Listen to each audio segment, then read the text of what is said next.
बिस्मिल्लाहिर्रहमानिर्रहीम। अस्सलाम वालेकुम।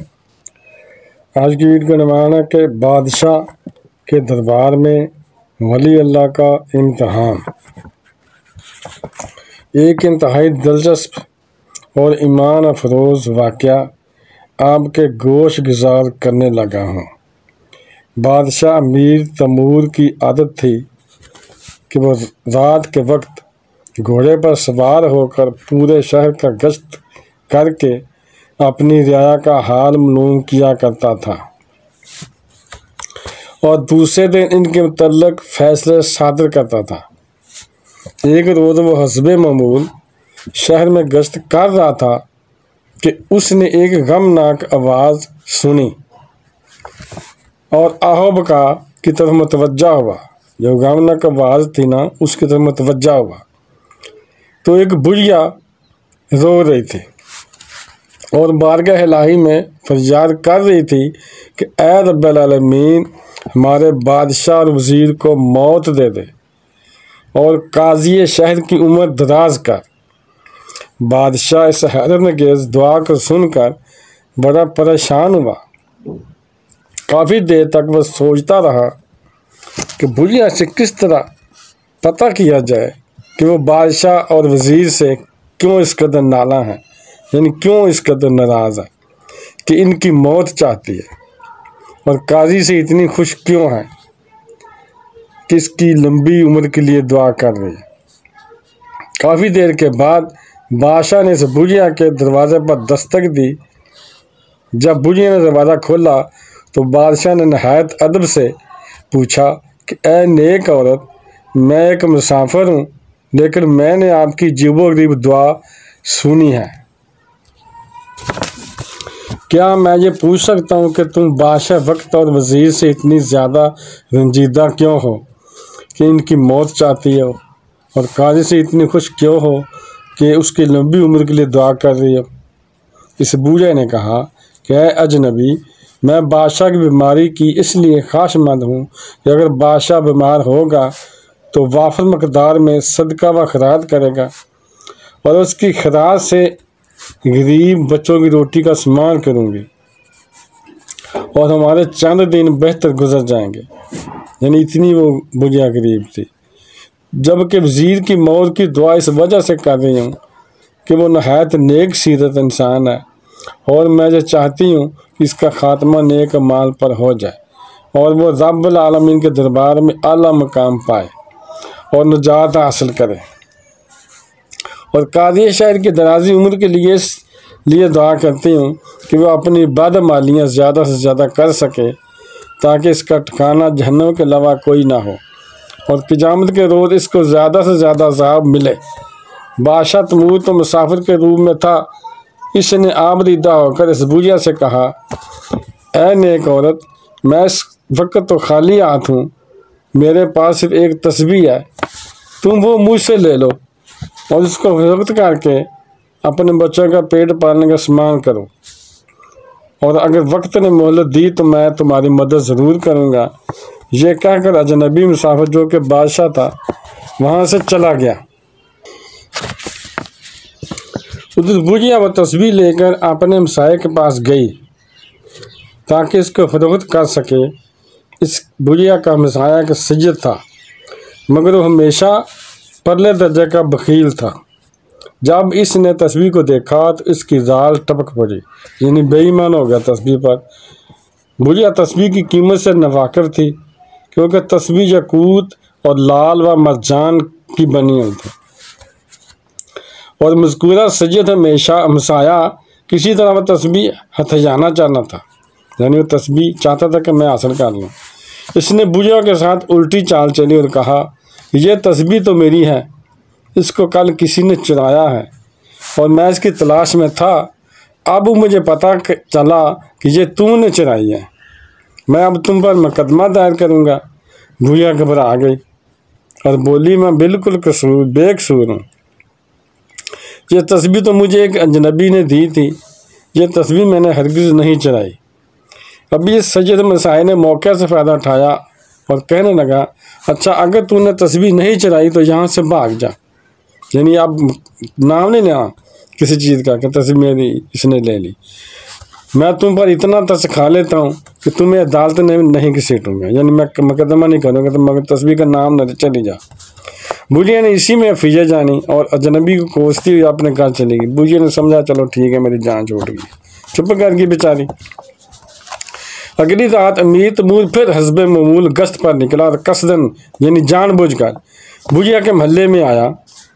इसने फिर बुढ़िया के घर से वही दुआ सुनी जिसमें बादशाह की बीमारी, वजीर की मौत और काजी वक्त की दराजी उम्र का जिक्र था। बादशाह ने बुढ़िया के घर का दरवाज़ा खटखटाया। बुढ़िया इसको देखते ही यानी बादशाह को देखते ही इस पर बस पड़ी, क्योंकि परेशान थी पहले ही तस्बीह की वजह से जो बादशाह ने दी थी, और इसके मुंह में जो आया कहती चली गई। जब इसका गुस्सा कुछ कम हुआ तो बादशाह ने इसे असल वाक़या सुनाने को कहा। बुढ़िया ने अपने पड़ोसी वाला सारा किस्सा सुना दिया। बादशाह का बहुत गुस्सा आया। इसने बुढ़िया को बताया कि मैं अजनबी नहीं हूँ बल्कि बादशाह वक्त हूँ। मैंने तुम्हारी ज़रूरत पूरी करने की गर्ज से अपनी कीमती तस्बीह तुम्हें दी ताकि तुम अपने बच्चों का पेट भरने का सामान कर सको, मगर तुम्हारे साथ तुम्हारे पड़ोसी ने बहुत ज़्यादती की, इसकी सज़ा इसको ज़रूर मिलेगी। अगले रोज़ बादशाह ने बुढ़िया और उसके वकील सैयद पड़ोसी को अपने दरबार में तलब किया। यानी मैं माफ़ी चाहता हूँ सजदों से, ये वाक़या है बादशाह तैमूर का, तो ऐसी बात करनी पड़ रही है, तो मैं तो सजदों की बहुत कदर करता हूँ, माफ़ी चाहता हूँ। तो शायद कोई ऐसा होगा। वकील सैयद पड़ोसी को अपने दरबार में तलब किया। बादशाह ने दरबार में तमाम वज़रा और अमरा और दीगर साहब तशरीफ़ फरमा थे, यानी कचहरी लगी हुई थी बादशाह की, और भी थे, वज़ीर मशीर भी थे, बैठे हुए थे। बादशाह ने बुढ़िया को हुक्म दिया कि सारी कहानी सुनाए। यानी बादशाह ने कहा सबके सामने अपनी सारा वाक़या सुनाओ। बुढ़िया ने शुरू से आखिर तक सारी कहानी सुनाई। बुढ़िया की रुदाद सुनने के बाद बादशाह ने यह फैसला किया कि बुढ़िया को खातिर का इनाम दिया जाए। बादशाह को पता था ना बुढ़िया सच्ची है, क्योंकि तस्बीह उसने खुद दी थी, जिससे वो बारे ज़िंदगी आसानी से उठा सके। यानी बादशाह ने फैसला किया कि बुढ़िया को इतना इनाम दिया जाए जिससे अपने घर का निज़ाम अच्छी तरीके से चला सके और अपने बच्चों की हिफाजत बेहतर तरीके से कर सके, और इससे के वकील सैयद मसाइक को सजाए मौत दी जाए। बादशाह ने इसी पर बस न की बल्कि इस इलाके के जितने सरदार घराने थे इनको भी नेस्तनाबूद करने का फरमान जारी कर दिया। इस तरह बहुत से सजद घराने लुकमा अजल बन गए। इन्हें सजद घरानों में एक शख्स सैयद अमीर अली हमदानी भी थे, यानी उन्हीं ख़ानदानों में एक सैयद अमीर अली हमदानी भी थे, सैयद थे। उस सैयद के मुरीद बेशुमार थे। बादशाह को यह ख़तरा लाक हो गया कि अगर मीर अली हमदानी पर भी हाथ डाला गया तो मुल्क नक्शे अमन का शिकार हो जाएगा, यानी मुल्क में गड़बड़ हो जाएगी, खराबी पैदा हो जाएगी, फिर इसको मैं मारूंगा।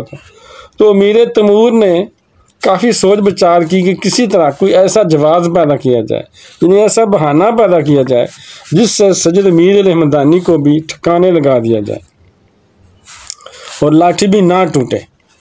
बादशाह काफ़ी अर्सा इसी देजपान में मशगूल रहा, यानी इसी सोच में रहा, तरकीब बनाता रहा। एक रोज़ उसके जहन में एक अजीब सा ख्याल पैदा हुआ, यानी ख्याल एक तरकीब उसके जहन में आई जिस उसकी ख्वाहिश पूरी हो सकती थी। बादशाह ने सोचा कि मीर अली हमदानी की विलायत का इम्तहान लिया जाए, अगर वो फेल हो गया तो इनको कत्ल करवा दिया जाए, इस तरह कोई शख्स उंगली नहीं उठा सकेगा। चनाचे बादशाह ने एक बकरी चोरी करवाई और उसको ज़िबा करके पकवाया। फिर सैयद अमीर अली हमदानी को उनके मुरीदों समेत खाने पर मदऊ किया, इन दावत दी उन्हें खाने की। बादशाह का ख्याल था कि चोरी की हुई बकरी जब आप खाएंगे और इसके मतलब कुछ ना जान सकेंगे तो इस तरह इनकी विलायत के तमाम पर्दे उठ जाएंगे और यानी वो झूठा हो जाएगा और इनको कत्ल करना आसान हो जाएगा। उधर अल्लाह ताला ने अपनी वली को, यानी अल्लाह ताला का दोस्त था वो, अल्लाह ताला अपने दोस्तों की बेइज्जती कब बर्दाश्त करता है। अल्लाह ताला ने अपने वली को बादशाह की निजत से खबरदार कर दिया। आखिरकार दावत के रोज़ सैयद अमीर अली हमदानी अपने मुरीदों के हमरा बादशाह के दरबार में तशरीफ़ लाए। दस्तरखान बिछा दिए गए और खाना लग गया। अभी किसने लुकमा भी ना तोड़ा था कि एक बुढ़िया रोती पीटती हुई आई और बादशाह से फरियाद करने लगी कि मैंने एक बकरी सैयद अमीरुल हमदानी को तोहफे के तौर पर देने के लिए पाल रखी थी, उसको कोई चोर चुरा कर ले गया है। यानी उसी बकरी की जो मालिक थी, जो बकरी ज़िबा की गई थी, उसी की मालिक थी बुढ़िया, वो आई और कहाँ से आ, वो कहती अब मैं बकरी कहाँ से लाऊं, मेरी बकरी तो चोरी हो गई है। मैं तो सैयद अमीरुल हमदानी के आगे बहुत शर्मिंदा हूँ। ये सुनकर सदर साहब ने बुढ़िया से कहा कि सैयद अमीरुल हमदानी ने कहा बुढ़िया से कि तुम अपनी बकरी मुझे दे दो, तू ज़ुबान से बकरी मुझे दे दोगी तो बकरी मुझ तक पहुंच जाएगी। बुढ़िया ने कहा हज़रत वो बकरी आपके लिए थी, इसलिए मैंने आपको वो बकरी दे दी। हज़रत साहब ने फरमाया मैंने वो बकरी कबूल की। सुभान अल्लाह। इसके बाद आपने खाना तनावल करना शुरू किया। बादशाह इस अजीबोगरीब सूरत हाल से परेशान हुआ, यानी बादशाह तो परेशान हो गया, ये तो वाकई सच्चा वली है, तो मैं इसे धोखा नहीं दे सकता, और नादम होकर यानी शर्मिंदा होकर आपसे माफ़ी का तलबगार हुआ, आपसे माफ़ी मांगने लगा। आप रहमतुल्लाह अलैहि ने इसे ज़्यादती करने पर माफ़ कर दिया। देखो कैसे अल्लाह के दोस्त शफीक होते हैं, मेहरबान होते हैं। उन्होंने माफ़ कर दिया बादशाह को। बाद वो आपकी रूहानियत से मुतासर होकर आपके मानने वालों में शामिल हो गया, बाद में वो आपका मरीद भी हो गया वो बादशाह। मेरी ये दुआ कि अल्लाह ताला हमको दीन की समझ अता फरमाए और इस पर अमल करने की तौफीक अता फरमाए। तो दोस्तों अगर वीडियो आपको प्यारी लगी है तो इसको सदका जारिया समझ कर आगे शेयर कर दें, और अभी तक आपने मेरे चैनल को सब्सक्राइब नहीं किया तो लाजमी कर दें और बेल को दबा कर आल पर क्लिक कर दें ताकि मेरी आने वाली अच्छी से अच्छी वीडियोज़ आपको मिलती रहें। चलो मिलते हैं नेक्स्ट वीडियो में। अस्सलाम वालेकुम, खुदा हाफिज़।